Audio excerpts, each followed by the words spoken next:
Good afternoon, Knights. Thanks for joining us. I'm Isaac Abdelmessih, and today is Wednesday, December 3rd, 2025. Here's your Charge on Air update.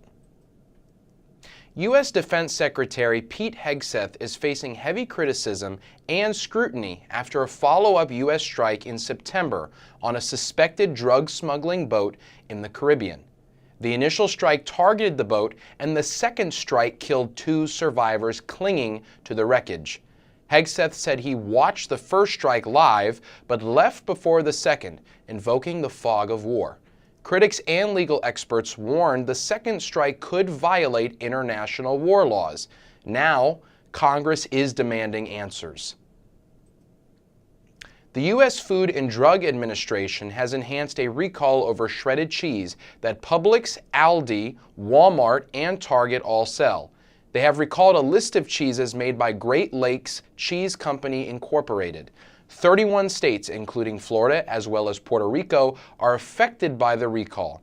The recall is due to the possibility of biting down on some metal fragments that accidentally wound up in the packaging. The FDA initially issued the recall in October and recently moved it up to a Class 2, the second highest level. The longest government shutdown in U.S. history ended on November 13th. President Donald Trump passed a spending bill that will fund the government up until January 30th, 2026. Charge on Air reporter Stephen Brown tells us more.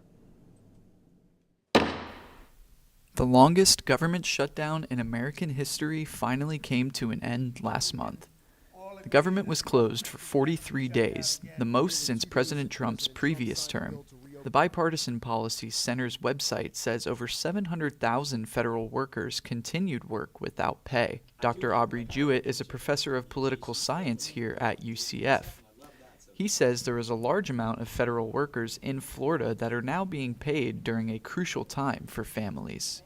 We certainly do have, there's like 90,000 federal employees in Florida, so there's certainly a number of federal employees, and that will impact the Central Florida economy, et cetera, that people are now getting paid again, and particularly just in time for the holidays, thank goodness.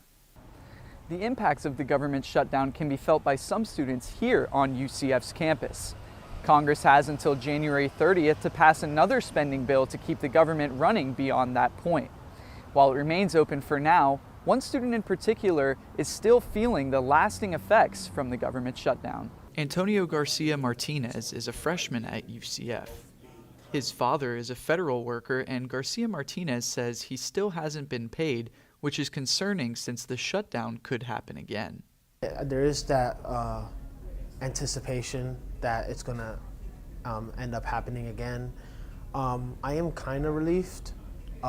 He still hasn't gotten paid. So even though the shutdown is over, the money that would have accumulatively, because usually what happens is you still get paid for the period that you were working as the shutdown was going on, right? He hasn't gotten paid yet. Garcia Martinez says it's important not to place blame on one side and that the issues go beyond partisanship. In Orlando, Stephen Brown, The Charge on Air.